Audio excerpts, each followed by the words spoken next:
So a traditional drug is kind of the one that you are used to most of all. They're the ones you have in your cabinet, they're pills, they're something you can take orally. That's considered a traditional drug. Biologics are very different, and I'll start doing those differences. Okay, so here's the terminology, and this is kind of important because this is how the FDA looks at things. There's the traditional drugs, which have been around since the beginning of time, extract from plants. And examples of those are Lipitor, Motrin, Viagra, things like that. Biologics are complex, much more complex, and they are derived from cells. Cells produce them. They're not synthesized like Lipitor. They're not made in the lab. They're made by biological systems. A subset of the biologics is the biotech drugs or the biopharmaceuticals, and I'll explain the difference between the two of them. So basically, the two drug types that the FDA pays attention to are drugs, traditional drugs, and biologics. Then we'll go into this. Okay, so biologics would be anti-serum, like you're getting an anti-rabies shot. Some blood components that they still extract from blood. Vaccines, a lot of vaccines would be biologics. They're extracted from something. Biopharmaceuticals generally use genetic engineering to make them. And they're going to be made in cells, cellular systems. For example, examples of these are insulin, Herceptin, human growth hormone, embryo, stuff like that. So which you've heard. Okay, so again, the traditional drugs are going to be typically small, typically stable, always synthesized in the lab in some way. They're not extracted from anything. They're usually very stable. Like I said, they'll be in your cupboard. You'll usually take them orally, which is not the way you take the biologic drugs. Okay. So here's the biologics and how they differ. They're made in biological cells. They're very complex, much more complex. Heat sensitive, these would normally be in the freezer, refrigerator, or something like that. They're going to be injected straight into your body. You don't take them orally. They can have some immunological responses. They're going to be problematic. And I'll go into a little bit more. So, historic in biologics. Now remember I said that biologics and biotech drugs or biopharmaceuticals are kind of in the same group. Biologics encompasses all of them. But traditionally, biologics were extracted out of animals. So, an example of insulin, the first time insulin was made, when they found out some people would die because they were not making insulin, they extracted it from pigs. So they get the pancreas of pigs, they'd extract it, purify it. There was a lot of problems because there were some things that were actually came out in the extraction process that caused immunological problems. They were problematic. And then later on, finally, with the work of Genentech up in Northern California, they were able to make a synthetic human insulin, not a pig insulin, but a synthetic human insulin in cellular systems. They use animal cell tissue culture called Chinese captured ovaries, but they just grew these cells in big containers and basically extracted pure human insulin, but not from a human source. But it's still being made in cells. But now that we've used genetically engineering techniques to take that insulin human gene and put it into an animal cell and have it make it in the cellular system, that's a biotech drug. That's a biopharmaceutical. It's still a biologic, but it's now coming from a different source. Another one, human growth hormone. This is really problematic because when we were not able to make it in the cellular system, there's only one source in which you could get human growth hormone. Does anyone know that? Pardon? What? Of humans. Right. So you don't just go extracting human pituitaries, you have to have cadavers. So you're very limited on your source. So the cost and the availability of human growth hormone was really tough until Genentech took that on and said, we're going to make a cellular system to make human growth hormone. Other things like blood coagulation factors, one that's well known is going to be factor 8, which is hemophilia, and you've heard of that. And in the early days, they were extracted from blood, but guess what? A lot of hemophiliacs got what disease? HIV, because of contamination from that. So basically, what they followed up is making insulin, or factor VIII in, again, a cellular system, Chinese natural ovary cells. Other things that are listed there, glucocerebrosidase was really interesting because in the first trials on that, they were extracting it from placentas. It would take almost 1,000 placentas to make one single dose. That's problematic. Okay, so then you really need to go to a cellular system to make it. So that's a biotech drug and what it is. So again, extractor ones, there's a lot of problems. We have safety, cost, etc. on all those. So now we go into really biotech drugs. So biotech drugs. And it was first in the 80s, and basically Genentech was one of the pioneers of this area. And again, these are always going to be made in a biological system. They are much too complex for us to synthesize in the lab. We don't have that ability. Okay, I want to kind of, this is kind of fun to look at this. So if you can take a look at this chart, right at the very tip, there's a little tiny slice and it says aspirin. It's 21 atoms. Very tiny. We can synthesize that in the lab. The simple biologic drug is somatotropin, which is human growth hormone. That's pretty small. And then the kind of the traditional one that's a cancer drug, Herceptin for breast cancer, you can see basically the size of that one. If you use a comparable object, a bicycle versus a car versus a business jet. Okay, so that gives you an idea of what a biologic is in comparison to a traditional drug. They are going to be more expensive. They are more difficult to make. They are also very labile. They'll degrade with time, just in the freezer, so they're problematic.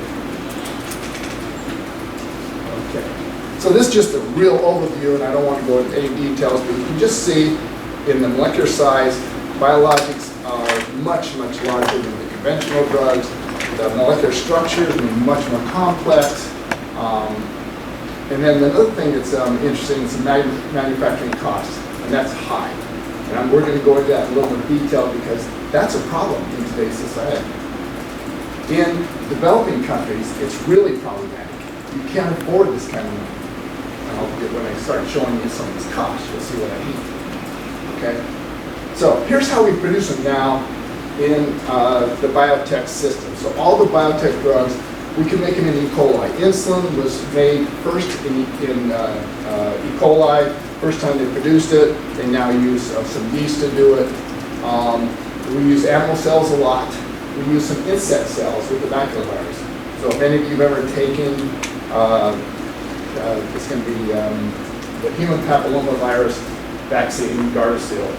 That's made in insect cells. Actually, the Cervarix is the comparable one that's made there. We also have plant tissue culture. Now, these little baggies that are there, and I should say a little bit about this tall. They're actually growing carrot cells in a big bag. And they're making an enzyme called glucocerebrosidase, which people with Gaucher disease are missing, and they need an injection every 2 weeks for the rest of their life. So it's a big production method to make this, and that's going to start leading into why it's so expensive for biologics to be there. There's also another company, they thought, hey, why do we genetically engineer cells and keep growing all these cells? Why don't we genetically engineer goats to make it in their milk so we can just keep extracting it every day, just by extracting milk, take the milk out. So there's a very popular, or I should say, heavily built molecule in milk called casein. And what they did is they use all the same genetic information to get this new gene into embryos of these goats. And so then the embryo grew up to be a new one, and now instead of just getting casein in milk, it's actually making a biotech drug. It's making atrin right now, and they extract it from them all the time. It's very difficult. It takes them over 1,000 embryos to get that gene inserted into it. And it's very costly to maintain your secure goats in a secure area. And then you got to get rid of all that butter, all the milk, it's all genetically engineered, it's problematic. So they so far have only come up with one drug. So it's not really considered one of the better basic drugs. What we're starting to come out with is using whole plants, and I won't be going on to that much on this one. Yeah? Just a quick question. Does that change in the goats carry on with successive generations, or do you have to do it? No, it's a permanent trait. So they've actually put it into the embryo, so that the embryo has it. It's a permanent trait. So they always have to breed one with another to keep it homozygous going on down the line. So they do keep a breeding group because obviously you can't put 1,000 embryos each time. So they make that atrin really well right now, but so far it's just really hard to redeem the chemical drugs. It's just costly. Okay, so these are systems in which we can make these new biotech drugs by using genetic engineering to get it made. There's a lot, so here's what's going on. So it turns out biologics, you can make a lot more money. Okay? FDA gives you breaks. You can get a cheaper run on it. You run less risk because you actually don't know the biology ahead of time. So a lot of the new companies are going after biologics and make a lot more money. So you can see in the top sellers, basically you can see conventional drugs are starting to drop down in the top sellers, and the biologics are going up at a pretty fast rate. Okay, so here's kind of a partial list of these biologic drugs. Now, you can just look at them, $793,000. The problem with this, that's a per year. And guess what? If you get discovered that you're missing this enzyme at age 3, you got a lot of years to cover. This is really problematic. Insurance companies, if there's just a few people, they say, okay, we can just absorb that. And then you have groups that raise money to keep funding these people. But you're talking about literally millions of dollars over their lifetime for this drug. You can't do that in developing countries. They don't get it, period. You have to have insurance, they don't have insurance, it's not going to happen. So again, these are just some of the newer genes we're putting in.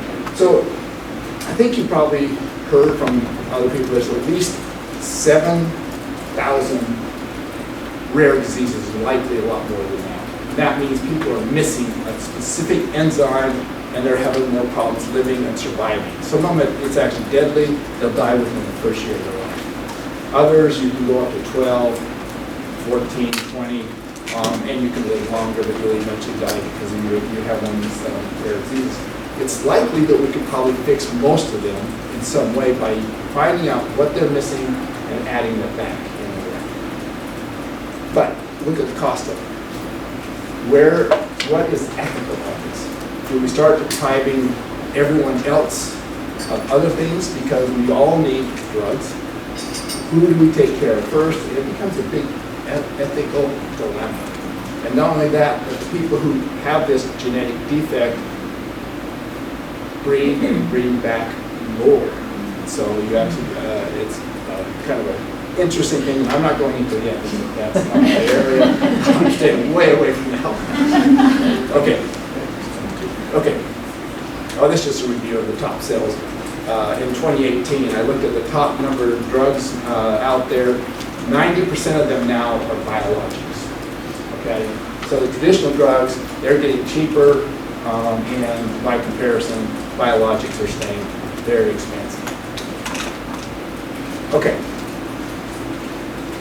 so monoclonal antibodies. So does anyone want to try to describe what an antibody is?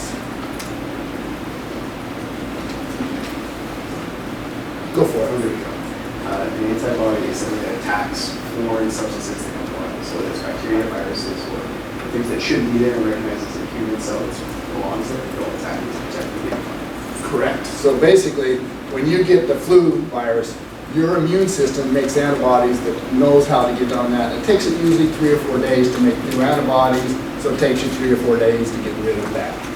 But the beauty about antibodies is they target very specifically. So once that virus comes in, you teach your immune system to go after that virus. It specifically goes after that virus and not anything else. That one only. Okay, very specific.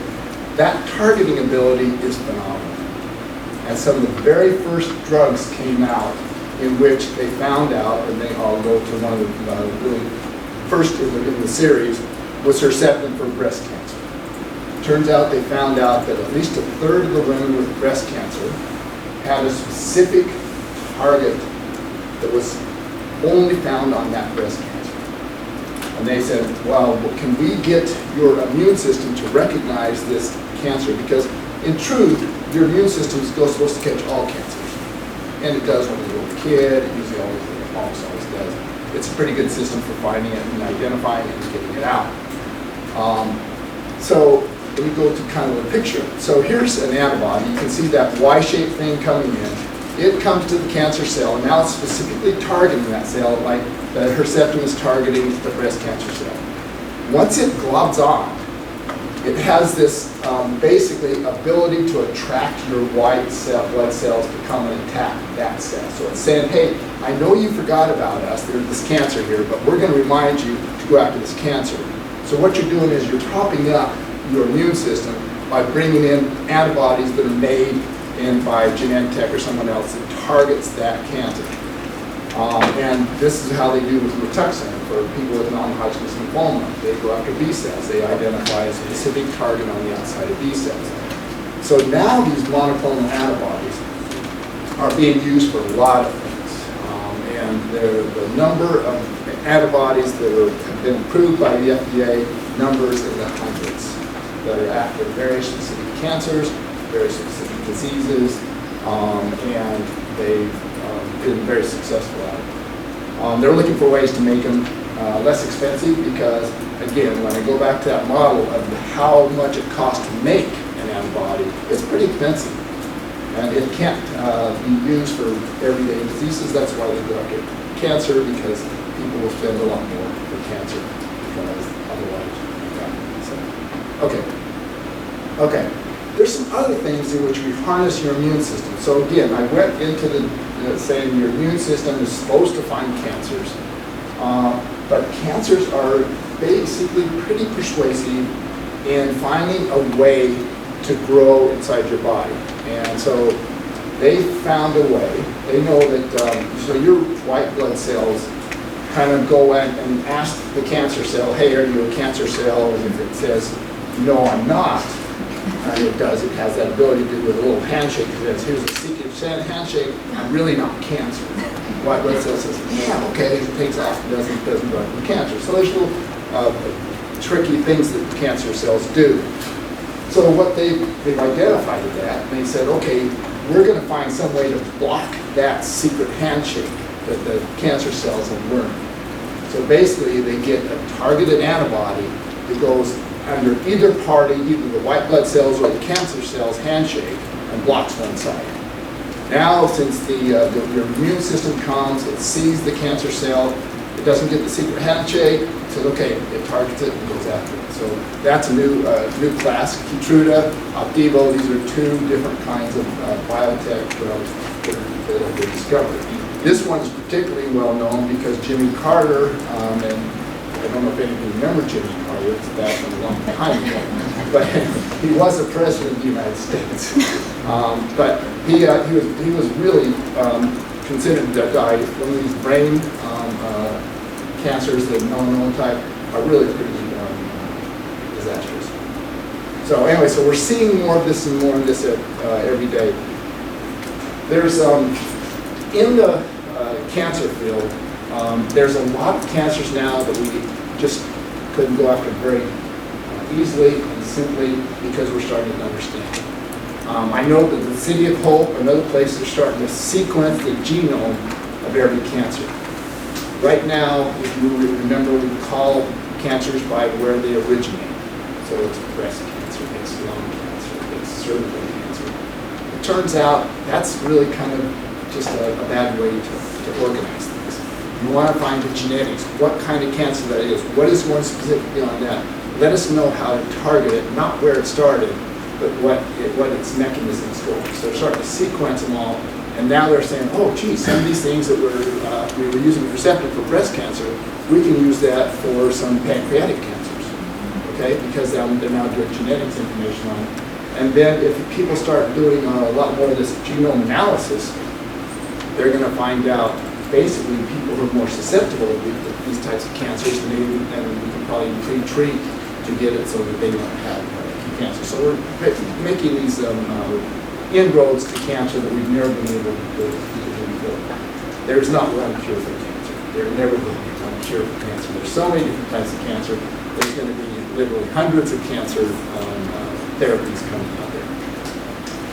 So on the bottom line, I just mentioned that there's something called accelerated approval and breakthrough approval, and that has to do because at one time the FDA was so slow it would take years for a new drug to be approved, and people started getting mad about this, and they would actually start talking to congressmen, and they said, you got to do something about that FDA. They're trying to be so safe. They want to check everything out. And I am dying right now. I need a treatment right now. The first time they ever did anything about that one had to do with HIV. And most of you learned around that in 1985 there, I think. There was a group in San Francisco called ACTA, with an explanation for it, that. And basically, we did not have any therapy for HIV. If you got HIV, you died. We didn't have these antiretroviral drugs to go after the HIV. And still today, if you get HIV, it's yours for life. It's just we're able to contain it now, like we couldn't before. But they said, we're dying. We will try anything. Use us.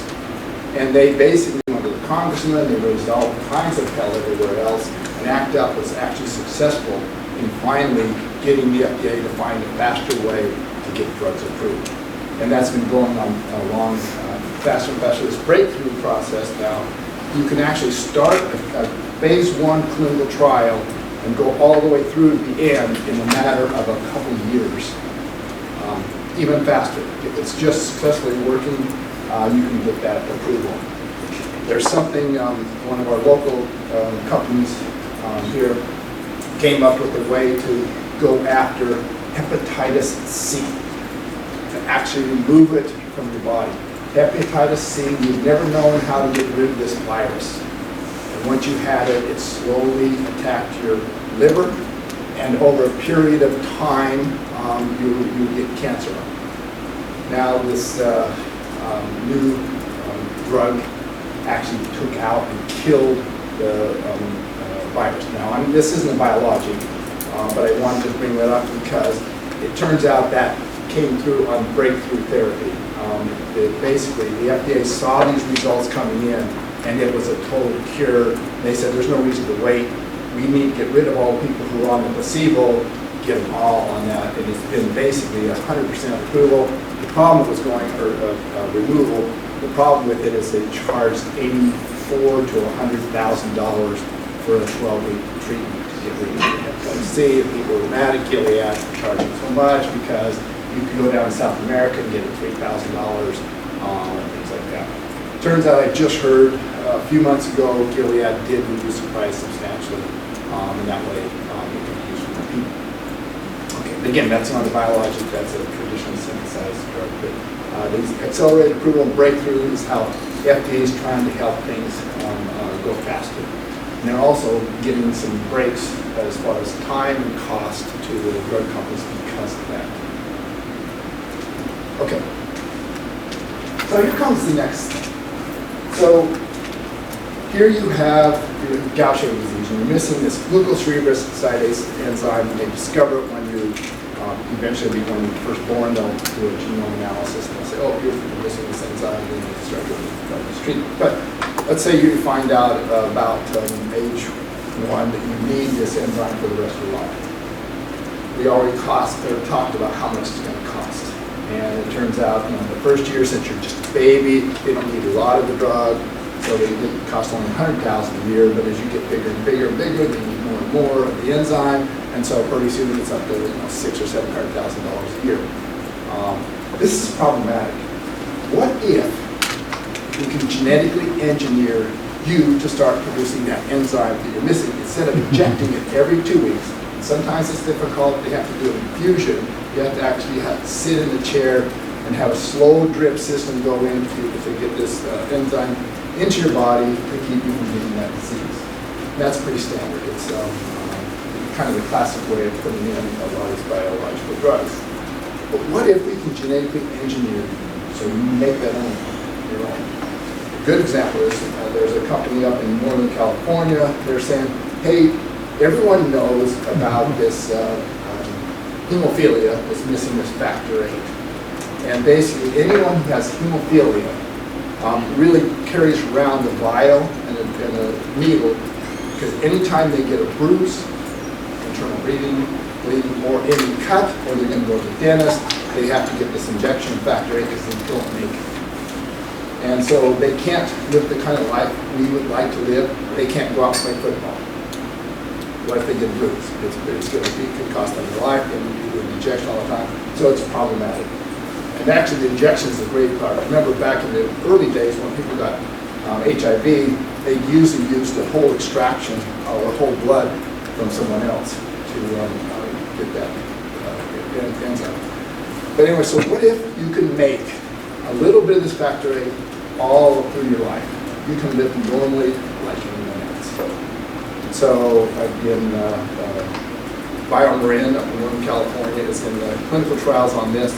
They're actually, what they're doing is they're taking a virus, which has been basically made to not cause any disease or problems, but it becomes a more or less permanent production system.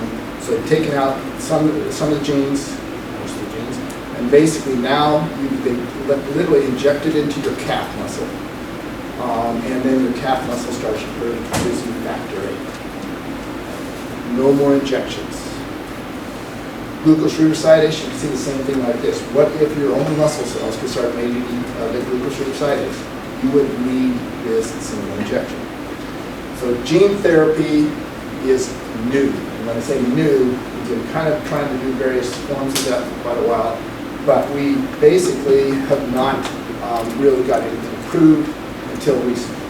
So the first one that was approved in Europe, called Vivera, came out, and it was what was the disease we addressed? That was hyperlipidemia. There you go. And it was a very rare disease. They came out, and a lot of development costs. They came out and said, we have to charge $1 million. Okay, so basically now we hit the most expensive drug. And the interesting thing about that, there was a lot of problems with that. Right now, they sold only one dose that I'm aware of, and the company's kind of out of business. Okay, so you can't just sell one drug and make your company stay around. Then the FDA approved another one called Externa.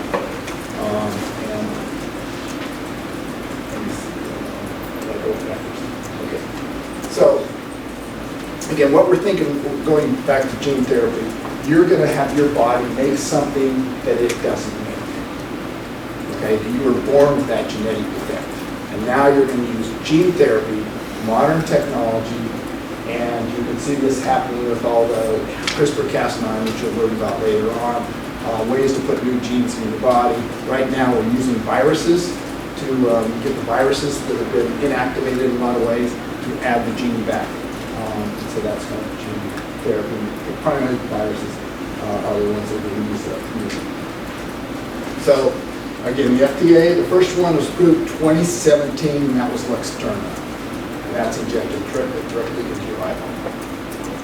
Okay, but it genetically changes the cells in there to start producing the protein that wasn't made before. The second one, which was just approved May of this year, is for spinal muscular dystrophy. An enzyme that's being not being made there, they now can make their own. They hit the record. Okay, you thought $1 million was tough? Anyone want to guess what the second gene therapy costs? 5? $2.1 million. $2.1 million. Okay? But they're doing something new. They're saying, okay, we know that you're going to be hesitant, your insurance company is going to be hesitant to pay $2.1 million for this drug. we'll give you 5 years to pay for it. Okay, you don't have to charge $400,000 a year. And if it doesn't work on you, you can pull out at any time. So that's an interesting new way of doing it. But anyway, this is the beginning of a lot of gene therapy that's going to come out. And it's going to replace this big, high number of biotech drugs that are for people who have a rare disease, missing an enzyme, missing a protein, so that they can actually come back and be kind of normal, if you will. You're still going to use biologics to go after cancer and things like that. So we still will have biologics. But both this gene therapy and the proteins we make, those are considered biological drugs by the FDA. So these are all new, expensive ways to target and specifically change and attack and help you to not have the disease and live in a classic around for a long time. Okay, so that's, here's kind of just the basic there.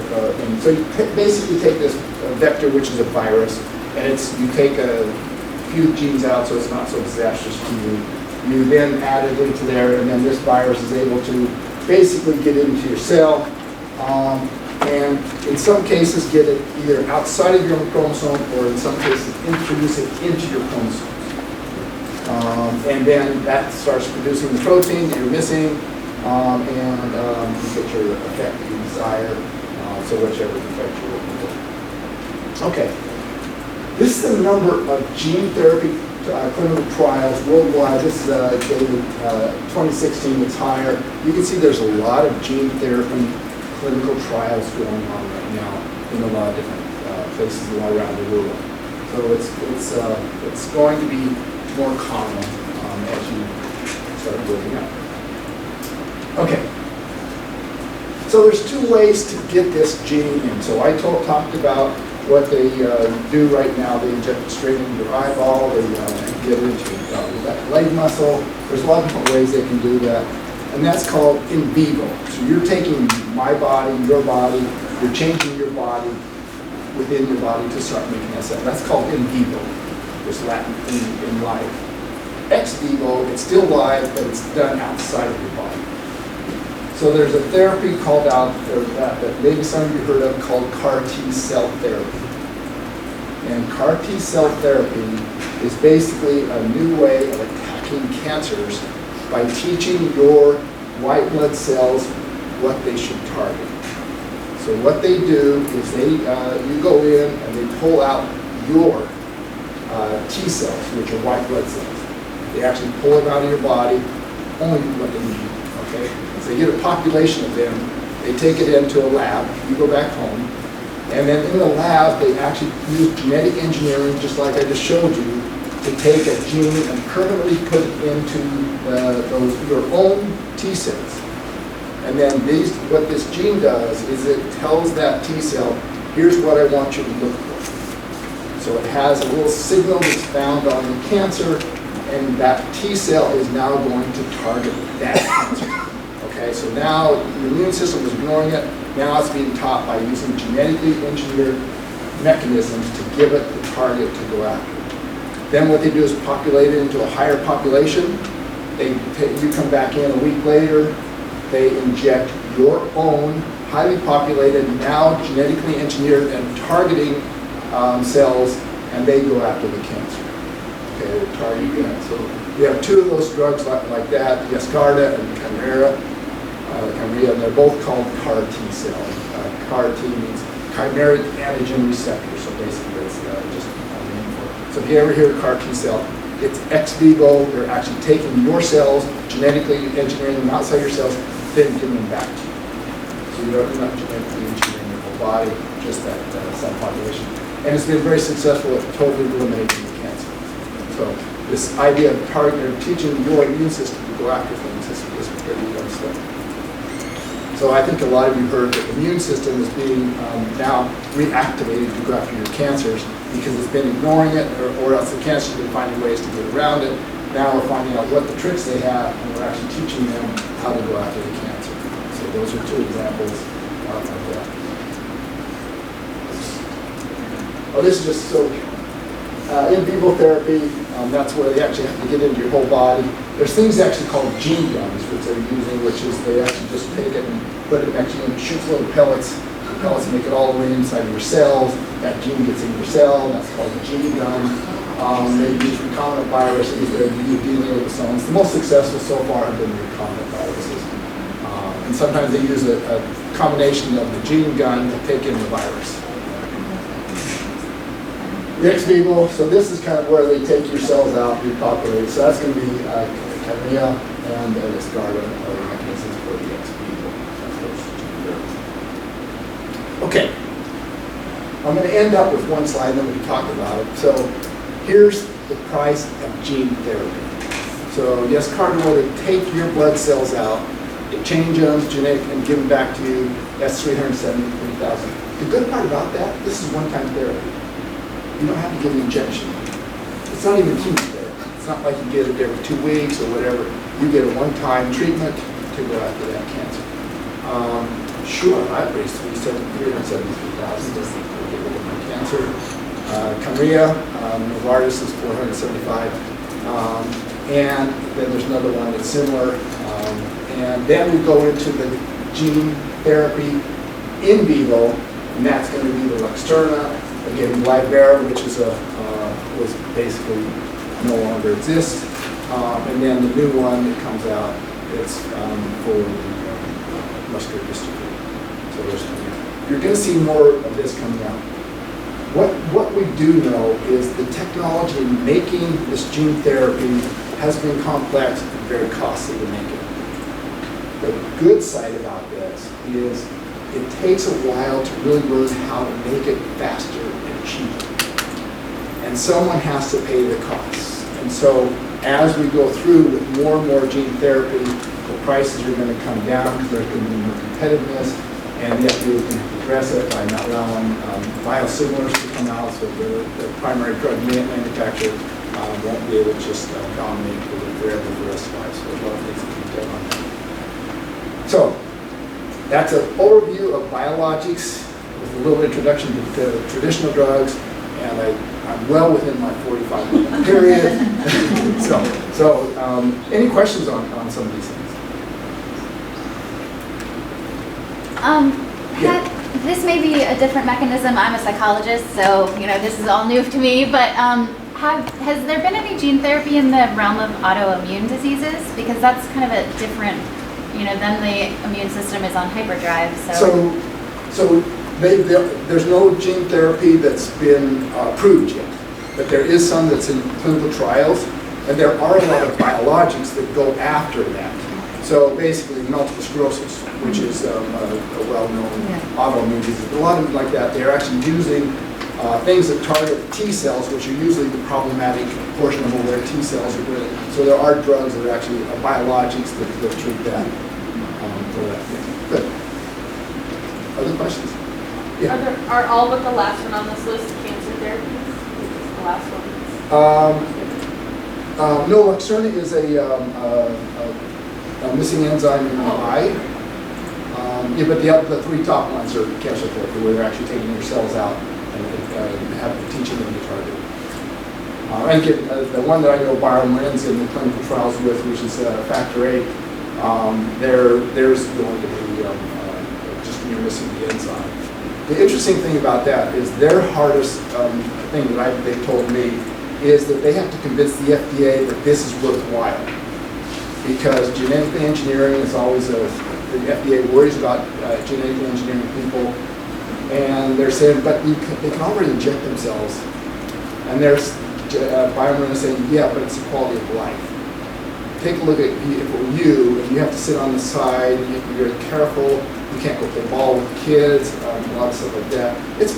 You'd rather live a normal life. So they're saying the quality of life makes it worthwhile to go after that. Other questions? Yeah. When it comes to the pricing, like the EpiPen, Yeah. I mean, something like that where you inject and then it goes from being, affordable to crazy expensive. I mean, how does that all? So it can save you life. That's primarily right now in the traditional drugs area. But yeah, there's something wrong that needs to be fixed on that. But basically, so in the case of that, there just wasn't competition. So it's a drug that had actually been out there. Basically, only one company was making it anymore, and they said, hey, we're the only company making it. Let's charge a whole bunch of money, even though it didn't cost any more to make it. And that was just ethically wrong, and a lot of other companies has condemned that. But in the meantime, drugs are just going higher and higher from all biopharmaceutical companies. And a lot of it still has to do with, we do make it expensive to get a drug approved. The FDA clinical trials are expensive. When I was with a company, we had a therapy for non-Hodgkin's lymphoma, which actually worked. We did first phase clinical trials in which we got 80% cure on the cancer. And that was, cured. It was gone. So in 5 years, it was gone. 10 years, it still stayed gone. So it was actually very, very good. But this is in 2004-ish when we were getting ready to go into phase 2-3 clinical trials, which were going to cost us, which I was kind of at the time thought to be very expensive, and still is. It was going to cost us about $50 million. And we couldn't raise the money because we didn't. And so basically the drug died a slow death because there was just no money to do it. Some of these other drugs are costing literally into the $1 billion range to get them approved. And so someone has to pay for it, but we want totally safe drugs. The breakthrough therapies, something like that, where they're trying to reduce the cost of some of the breakthrough therapies is helping, but the cost is still pretty One of these, Luxturna, is actually cures blindness. Yeah. So there's an example. Blindness is not life-threatening, but who would want to be blind if you could be seeing? So that drug is called Once, and they give the injection once, and then that patient can see, and their blindness apparently is cured. Yeah. So they're a high price, but that might be worth the price. Yeah. And there's a lot of basically small groups that organize to raise money to help because they are expensive. And a lot of big insurance companies will say, well, it's just a few of those, let's just do it. Yeah. Can you talk a little bit about the challenges of biosimilars? My understanding is it's not the same as just producing a generic. So generics, we all know what generics are. They're the cheap version of traditional drugs. So you get they just come in and they make it like cheaper. Biosimilars are what would be the similar as a generic, but to biologics. So biologics don't have generics. We have biosimilars, which is basically made by someone else, virtually the same one, but sometimes it's different because it's made in someone else's lab. So they're using different cells because you can't get hold of their cells. So in effect, there is some differences. And a lot of the companies who had the market there said, we want this for us for the rest of their life. And because no one can make it like we do, these people saying they can make it, they're just making the gene, using that gene, but their extract is different than we do, and we're not going to divulge that, and so basically we want to keep it. The FDA is finally saying, okay, if you can prove in a very tiny clinical trial that you have equivalent efficacy, we'll let you go out. That's a biosimilar. The biosimilars only got approved in the FDA to be made in 2009 by the FDA in the Obamacare package. But the first one came out just 2 years ago, I believe, was finally the first biosimilar in the U.S. Now there's a lot of them coming out, but it's still expensive to make it. So if you go back to that picture that I had of the bicycle, the jet, Biologics still getting expensive, but you can sell them for 75% without a problem, or maybe 50% someday. But they're still going to be expensive. They're never going to be really cheap, unless we find a way to make them in plants, things like that.